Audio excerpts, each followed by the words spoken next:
नमस्ते students. Last video में अपन ने बीजाणु की संरचना के बारे में पढ़ लिया था। आज का अपना टॉपिक रहेगा गुरु बीजाणु जनन क्या है, गुरु बीजाणु जनन, गुरु बीजाणु का निर्माण कैसे होता है, गुरु बीजाणु जनन किसे कहते हैं, इसका निर्माण कैसे होता है, इन सब बातों के बारे में अपन पढ़ेंगे। देखो एक बात सीधी सी है कि जैसे अपन ने इससे पहले वाले जो टॉपिक थे उनमें अपन ने पढ़ा था कि गुरु बीजाणु की जगह अपन ने लघु बीजाणु पढ़ा था। क्या पढ़ा था? लघु बीजाणु। तो लघु बीजाणु तो नर वाले को बोलते हैं और गुरु बीजाणु बोलते हैं मादा वाले को बोलते हैं। समझ रहे हो मेरी बात? तो सीधी सी बात है कि गुरु बीजाणु और जनन की गुरु बीजाणुओं का निर्माण होना। तो आपसे पूछ लिया जाए कि पहली बात तो ये है कि गुरु बीजाणु जनन किसे कहते हैं, तो अपन परिभाषा के रूप में पूछे तो अपन क्या बोलेंगे कि गुरु बीजाणुओं के निर्माण की प्रक्रिया ही क्या कहलाती है? गुरु बीजाणु जनन कहलाती है। समझ रहे हो मेरी बात कि गुरु बीजाणुओं के निर्माण की प्रक्रिया ही क्या कहलाएगी? गुरु बीजाणु जनन। अगर आपको लघु बीजाणु के बारे में पूछे तो आप बोलोगे लघु बीजाणुओं के निर्माण की प्रक्रिया क्या कहलाती है? लघु बीजाणु जनन। और गुरु बीजाणुओं के निर्माण की प्रक्रिया क्या कहलाती है? गुरु बीजाणु जनन। समझ रहे हो मेरी बात?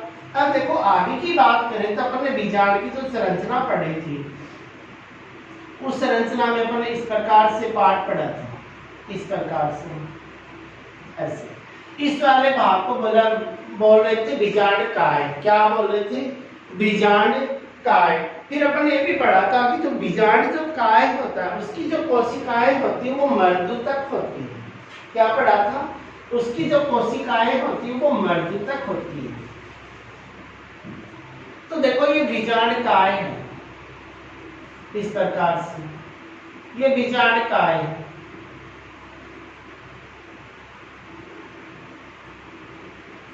बीजांड काय वाला पार्ट है और इसकी जो कोशिकाएं हैं वो मर्दूतक है। अब बीजांड काय की जो कोशिकाएं हैं उन कोशिकाओं में भी जो इनकी हाइपोडर्मल सेल होती है, अर्धसत्वक कोशिकाएं, वो कोशिकाएं क्या करती है? अपने आकार को क्या करती है? बढ़ाती है। अपने आकार को बढ़ाती है तो उनका आकार बढ़ेगा तो उनमें जीवद्रव्य की मात्रा भी क्या होगी? बढ़ेगी। समझ रहे हो मेरी बात कि जो इनकी हाइपोडर्मल कोशिकाएं हैं, हाइपोडर्मल सेल है, अर्धसत्वक कोशिकाएं बोलते हैं जिसको हिंदी में जो अर्धसत्वक कोशिकाएं हैं, हाइपोडर्मल सेल यानी अर्धसत्वक कोशिकाएं, हिंदी में बोलते हैं इसे। इसकी जो अर्धसत्वक कोशिकाएं होती है वो क्या करती है? वृद्धि करती है। उन कोशिकाओं में क्या होती है? वृद्धि होती है। वृद्धि होती है तो जीवद्रव्य की मात्रा भी क्या होगी?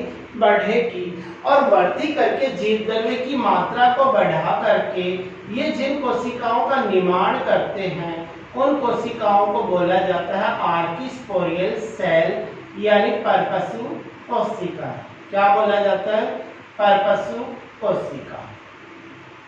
समझ रहे हो मेरी बात कि बीजांड काय की जो अर्धसत्वक कोशिकाएं हैं वो कोशिकाएं क्या करती है? अपने आकार को बढ़ाती है और बढ़ाती है तो उन्हें बोला जाता है परपसु कोशिकाएं। क्या बोला जाता है? परपसु कोशिकाएं। तो ये परपसु कोशिका का क्या करती है? निर्माण, आर्किस्पोरियल सेल का निर्माण करती है।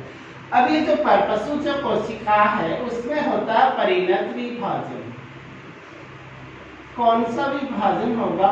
परिणत विभाजन होता है। परिणत विभाजन होने से दो प्रकार की कोशिकाएं बनती हैं। एक बनती है बीजीय कोशिका और एक बनती है बीजाणुजन कोशिका। इसमें भी परिणत विभाजन होने से एक बनती है प्राथमिक बीजीय कोशिका, प्राथमिक बीजीय कोशिका, और एक बनती है प्राथमिक बीजाणुजन कोशिका। समझ रहे हो मेरी बात कि इनमें परिणत परपसु जो कोशिका है, आर्किस्पोरियल जो सेल है उसमें परिणत विभाजन होता है। उसमें परिणत विभाजन होता है तो एक बनती है प्राथमिक बीजीय कोशिका, एक बनती है प्राथमिक बीजाणुजन कोशिका। तो जो प्राथमिक द्वितीय जो कोशिका है वो तो करती है भित्ति का निर्माण, और प्राथमिक बीजाणुजन कोशिका है वो करती है बीजाणु मात्र कोशिका का निर्माण। और ये गुरु बीजाणु बन रहे हैं तो अपन इसको बोल देंगे गुरु बीजाणु मात्र कोशिका का निर्माण करती है। किसका निर्माण करती है? गुरु बीजाणु मात्र कोशिका का निर्माण। तो ये तो भित्ति बन गई। तो इस प्रकार से देखो, इस प्रकार से एक तो प्राथमिक द्वितीय कोशिका तो क्या बना लेगी? भित्ति का निर्माण कर लेगी। इस प्रकार से भित्ति का निर्माण कर लेगी। और जो प्राथमिक बीजाणुजन जो कोशिका है वो करती है बीजाणु मात्र कोशिका का निर्माण करती है।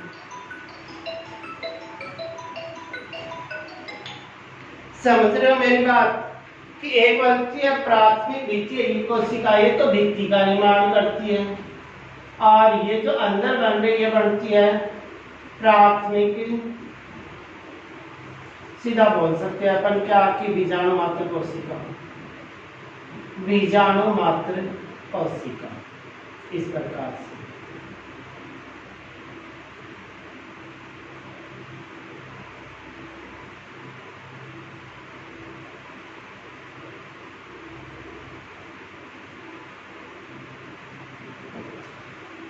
समझ रहे हो मेरी बात? की परपसु कोशिका में हुआ परिणत विभाजन, तो एक बन गई प्राथमिक द्वितीय कोशिका, एक बन गई प्राथमिक बीजाणुजन कोशिका।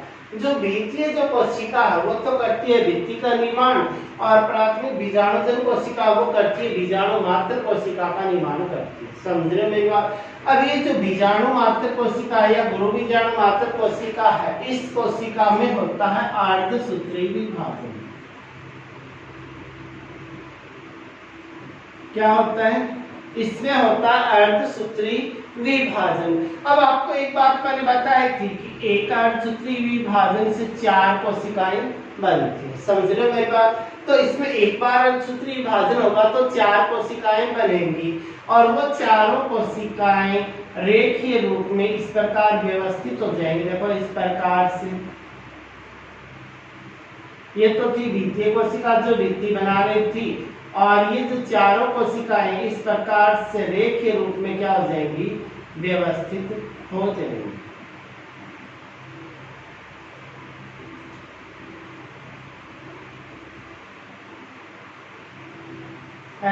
इस प्रकार से हो जाएंगी। समझ रहे हो मेरी बात?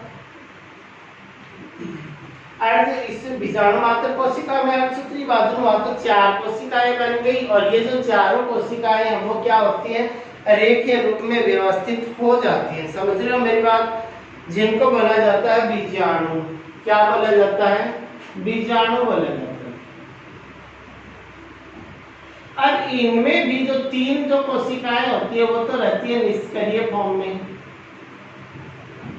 क्या रहती है? निष्क्रिय अवस्था में रहती है, और एक जो कोशिका है वो रहती है सक्रिय।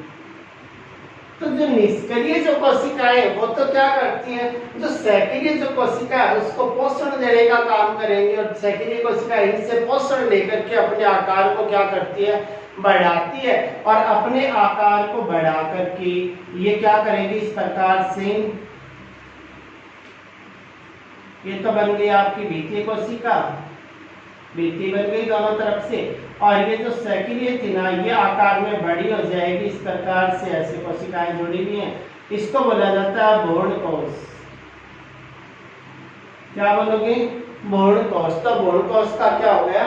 निर्माण हो जाता है। तो इस प्रकार गुरु बीजाणु जनन की क्रिया होती है। समझ रहे मेरी बात? तो एक बार मैं इसको पुनः रिपीट कर देता हूँ कि गुरु बीजाणु जनन किसे कहा जाता है? कि गुरु बीजाणु मात्र कोशिका से, गुरु बीजाणु मात्र कोशिका से गुरु बीजाणु का निर्माण होना ही क्या कहलाता है? गुरु बीजाणु जनन कहलाता है। समझ रहे मेरी बात? कि गुरु बीजाणु जो ये मात्र कोशिका है इससे गुरु बीजाणु बनना ही क्या कहलाता है? गुरु बीजाणु जनन कहलाता है। समझ रहे? अब ये देखो प्रोसेस होती कैसे है कि सबसे पहले जो बीजाणु जो काय होता है उस बीजाणु काय की हाइपोडर्मल जो कोशिकाएं होती हैं वो कोशिकाएं अपने आकार को क्या करती है?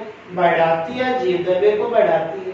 तो आकार बढ़ जाए, जीवदरे की मात्रा बढ़ जाए तो उस कोशिका को बोला जाता है परपसु कोशिका, आर्किस्पोरियल सेल। इस परपसु जो कोशिका है उस परपसु कोशिका में होता है परिणत विभाजन। इस कोशिका में परिणत विभाजन होगा। परिणत विभाजन होने से एक जो परपसु कोशिका है वो कितने भागों में डिवाइड हो जाती है? 2 भागों में। एक भाग को बोला जाता है प्राथमिक द्वितीय कोशिका और एक का बोला जाता है प्राथमिक बीजाणुजन कोशिका। समझ रहे हो मेरी बात? कि प्राथमिक जो द्वितीय कोशिका है वो तो क्या करता है? भित्ति का निर्माण करता है और प्राथमिक बीजाणुजन जो कोशिका है वो बीजाणु मात्र कोशिका का निर्माण करता है। अब ये भित्ति बन गई, बीजाणु मात्र कोशिका बन गई, ये बीजाणु जो मात्र कोशिका है उसमें होता है अर्धसूत्री विभाजन। तो एक कोशिका से 4 कोशिकाएं बन जाती है और वो एक रेखीय रूप में इस प्रकार से लाइन के रूप में व्यवस्थित हो जाएंगे। इन्हें बोला जाता है बीजाणु। इन बीजाणुओं में भी एक बीजाणु जो होता है वो सक्रिय होता है, एक्टिव फॉर्म में होता है। तो और बाकी के जो 3 होते हैं वो अनएक्टिव यानी निष्क्रिय फॉर्म में होंगे। जो एक्टिव फॉर्म में होता है वो अन्य 3 से क्या करता है? पोषण को खींच लेता है और पोषण ग्रहण करके अपने आकार को क्या कर लेगा? बढ़ा लेता है और आकार बढ़ाने के कारण इसे आकार बढ़ा के बना लेता है, भ्रूणकोश का निर्माण कर लेता है और इस प्रकार भ्रूणकोश का क्या हो जाता है? निर्माण हो जाता है और इसे बोला जाता है गुरु बीजाणु जनन बोला जाता है। समझ रहे हो मेरी बात? क्या बोला जाएगा? गुरु बीजाणु जनन बोला जाएगा। तो ये गुरु बीजाणु जनन आपको अच्छे से समझ में आ गया होगा। अब देखो आगे की बात जो करें, आगे की बात अपन पढ़ रहे हैं कि मादा युग्मकोश बीज या भ्रूणकोश का परिवर्धन कैसे होता है। अब वो जो भ्रूणकोश जो बना हुआ है, मादा युग्मकोश बीज जो बना हुआ है भ्रूणकोश, वो जो भ्रूणकोश है वो आगे उसका परिवर्धन कैसे होगा उसके बारे में पढ़ें। ध्यान से देखना, बिल्कुल इजी है।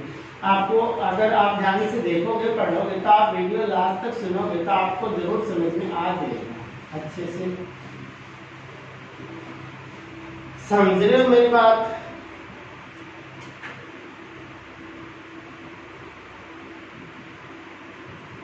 आप पढ़े अपन जो भ्रूण जो कोश होता है वो उस भ्रूण कोश का परिवर्धन कैसे होता है, वो भ्रूण कोश के अंदर कोशिकाएं कैसे बनती हैं, कैसे उनका न्यूक्लियस बनता है, इन सब बातों को अपन पढ़ेंगे। देखो अपन ने ये पढ़ा कि बीजांडकाय की जो कोशिकाएं हैं उनमें अर्धसूत्री विभाजन हो रहा है। पहले जो आर्किस्पोरियल सेल है, हाइपोडर्मल सेल है, उससे आर्किस्पोरियल सेल बन रही है। आर्किस्पोरियल सेल से द्वितीय कोशिका बन गई, बीजाणुजन कोशिका बन गई, बीजाणुजन कोशिका बीजाणु मात्र कोशिका बना ले। बीजाणु मात्र कोशिकाएं हैं वो क्या करें? अर्धसूत्री विभाजन के द्वारा 4 कोशिकाओं का निर्माण करती है और ये जो चारों कोशिकाएं वो क्या करती है? एक दूसरे से रेखीय रूप में रहेंगी। इनमें भी 3 जो कोशिकाएं हैं वो तो क्या होती है? निष्क्रिय होती हैं और एक होती है सक्रिय। ये जो सक्रिय जो कोशिका है ये क्या करती है?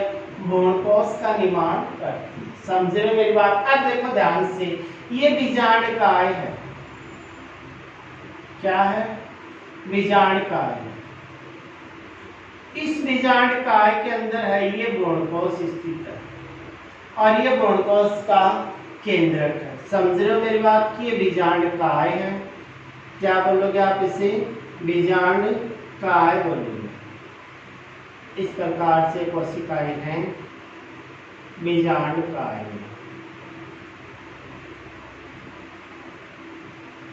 यह बीजांडकाय और यह है इसका भ्रूणकोश। समझ रहे हो? और ये भ्रूणकोश का केंद्रक है। सबसे पहले तो क्या होता है कि इसका जो एक केंद्रक होता है, ये केंद्रक 2 भागों में डिवाइड हो जाता है। इस प्रकार से एक केंद्रक यहाँ चला गया, 2 भागों में, ये 2 भागों में डिवाइड हो गया। अब ये जो भ्रूण जो कोश है, इस भ्रूण कोश में छोटी छोटी क्या होती है? रिक्तिकाएं होती है। इस भ्रूणकोश में छोटी छोटी रिक्तिकाएं होती है। ये रिक्तिकाएं क्या करती है? छोटी छोटी ये आपस में जुड़ती जाएंगी, जुड़ती जाएंगी, जुड़ती जाएंगी, एक बड़ी रिक्तिका का क्या कर लेती है? निर्माण कर लेती है। और वो रिक्तिका इन केंद्रकों के बीच में आने के कारण ये एक केंद्रक तो क्या हो जाएगा, ऊपर चला जाएगा और एक केंद्रक नीचे आ जाएगा। समझ रहे हो मेरी बात कि बीजांडकाय के अंदर क्या है, ये जो भ्रूण कोश है, भ्रूण कोश के जो केंद्रक होता है, एक जो केंद्रक है वो कितने भागों में डिवाइड हो जाता है, 2 भागों में डिवाइड हो जाता है। इसके अंदर क्या होते हैं, भ्रूण कोश में छोटी छोटी रिक्तिकाएं होती है। वो रिक्तिकाएं आपस में जुड़ती जाती है, जुड़ती जाती है, जुड़ती जाती है, एक बड़ी रिक्तिका का क्या कर लेती है, निर्माण कर लेती है। और उस रिक्तिका के आकार बढ़ने के कारण ये केंद्रक होते हैं वो दोनों कहाँ चले जाते हैं, विपरीत ओर चले जाते हैं। समझ रहे हो मेरी बात। अब इन केंद्रकों में क्या होता है, विभाजन होता है। अब इन केंद्रकों में क्या होगा, विभाजन होगा।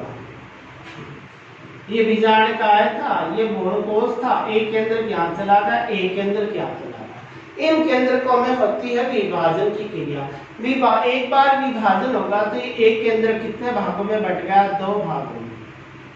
एक बार दोबारा विभाजन होगा तो ये वाला केंद्रक 2 भागों में टूट गया और ये वाला केंद्रक भी 2 भागों में टूट गया। इसी प्रकार से 2 केंद्रकों से कितने केंद्रकों का निर्माण होगा, 4।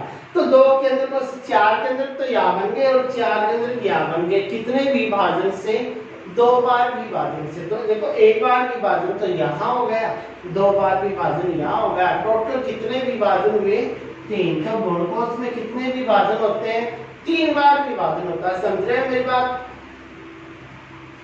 4 केंद्रक बन गए। इन चारों केंद्रकों में से भी ये आपका बीजांडकाय था, ये भ्रूणकोश से, ये 4 केंद्रक यहाँ हैं और 4 केंद्रक यहाँ। इन 4 केंद्रकों में से एक केंद्रक यहाँ से यहाँ सेंटर में आ जाता है और एक केंद्रक यहाँ से यहाँ सेंटर में आ जाता है। समझ रहे मेरी बात। तो एक केंद्रक यहाँ ऊपर से आ गया, एक नीचे से आ गया। तो इस प्रकार से ये बीजांडकाय था, ये भ्रूणकोश था। तो ऊपर कितने केंद्रक बचे, 3, और नीचे भी कितने केंद्रक बचे, 3, और सेंटर में कितने केंद्रक हो गए, 2। अब इन केंद्रकों के बाहर क्या बन जाती है, भित्ति बन जाती है। तो इन 3 केंद्रकों से तो 3 कोशिका बन जाएंगी और इन 3 केंद्रकों से 3 कोशिका बन जाएंगी और ये दोनों केंद्रक आपस में जुड़ करके द्विगुणित केंद्र का क्या कर लेंगे, 2n केंद्र का क्या कर लेंगे, निर्माण कर लेंगे। समझ रहे मेरी बात। तो 3 कोशिकाएं यहाँ बन गई, 3 यहाँ बन गई, 6 और 1 यहाँ बन गई, 7। तो भ्रूणकोश में टोटल कितनी कोशिकाएं बनती है, 7। अगुणित पूछे तो ये वाली तो द्विगुणित है, अगुणित पूछे तो कितनी है, 3 ये कितनी है, 6। द्विगुणित पूछे तो कितनी है, 1 यहाँ। अब इस प्रकार की संरचना बन गई। ये मान लो इसका क्या बीजांड द्वार है, इस प्रकार से अध्यावरण था, ऐसे ये अध्यावरण था और ये वाला भाग है बीजांड द्वार। अब इस बीजांड द्वार की ओर जो नीचे 2 कोशिकाएं, इनको बोलते हैं सहायक कोशिका, और ये जो ऊपर वाली इसको बोलते हैं अंड कोशिका। क्या बोला जाता है, अंड कोशिका। ये जो बीच में बन रहा है ये 2n है, इसका मतलब द्विगुणित क्या है, केंद्रक है। और ये जो ऊपर की ओर 3 कोशिकाएं, इनको बोलते हैं प्रतिध्रुवीय कोशिकाएं। और ये कौन से, यहाँ निभाग वाला भाग था ना, कि निभाग वाले भाग की ओर होती है। तो इस प्रकार से क्या हो गया, भ्रूणकोश का परिवर्तन हो गया। अब इसको देख के अपने लिखे तो कैसे लिखे कि सबसे पहले जो बीजांडकाय है उसके अंदर जो कोशिकाएं होती हैं, बीजाणु मात्र कोशिका, वो अर्धसूत्री विभाजन के द्वारा कितनी 4 कोशिकाओं का समूह बनाती है। उनमें भी एक कोशिका एक्टिव फॉर्म में होगी और 3 कोशिकाएं निष्क्रिय फॉर्म में होगी। जो एक्टिव जो फॉर्म में होती है वो क्या करती है, अन्य 3 से पोषण को खींच लेती है और अपने आकार को बढ़ा के किसका निर्माण कर देगी, भ्रूणकोश का निर्माण करती है। तो बीजांडकाय में क्या बन गया, भ्रूणकोश। भ्रूणकोश में जो केंद्रक है वो एक बार विभाजन होगा तो एक केंद्रक 2 केंद्रकों में डिवाइड हो जाएगा। इसमें छोटी छोटी क्या होती है, रिक्तिकाएं होती है जो आपस में जुड़ती जाती है, जुड़ती जाती है और बड़ी रिक्तिका का क्या कर लेंगी, निर्माण।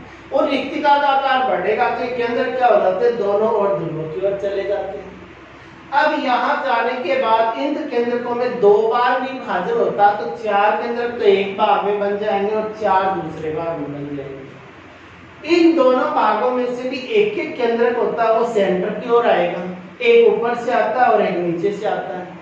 तो बीच वाले भाग में 2 केंद्रक बन गए, 3 ऊपर बच गए, 3 नीचे बच गए। इन केंद्रकों की बाहर 3 ऊपर वाले इनके बाहर की ओर और 3 नीचे वाले इनके बाहर की ओर भित्ति का निर्माण हो जाएगा। तो 3 कोशिका तो ऊपर बन जाती है और 3 नीचे बन जाती है। ये दोनों केंद्रक मिलकर आपस में क्या कर लेते हैं, एक द्विगुणित केंद्र का निर्माण कर लेंगे। अब इन ऊपर की 3 कोशिकाओं में भी जो विभाग की ओर है उनको बोला जाता है प्रतिध्रुव कोशिका, और जो बीजांड द्वार की जो कोशिका है उनको 2 को बोलते हैं सहायक कोशिका और एक को बोला जाता है अंड कोशिका। इस प्रकार से मूल कोश का क्या होता है, परिवर्धन होता है। तो अपन ने नरजनन के बारे में पूरा पढ़ लिया, उसका परिवर्धन कैसे होता है, लघु बीजाणु का निर्माण कैसे होता है, परागकण का निर्माण कैसे होता है, सारा पढ़ा है। आज अपन ने क्या पढ़ दिया कि जो मादा जनन अंग है उसके बारे में 1-2 लास्ट वीडियो में पढ़ लिया था, और आज अपन ने जो गुरु बीजाणु जनन है, भ्रूण कोश का निर्माण कैसे है, उनमें कोशिकाएं कैसे बनती है, इन सबको फिनिश किया। अब आगे का जो टॉपिक है वो रहेगा अपना परागण। क्या रहेगा, परागण, और जिसके बारे में अपन नेक्स्ट वीडियो में पढ़ेंगे। Okay, bye.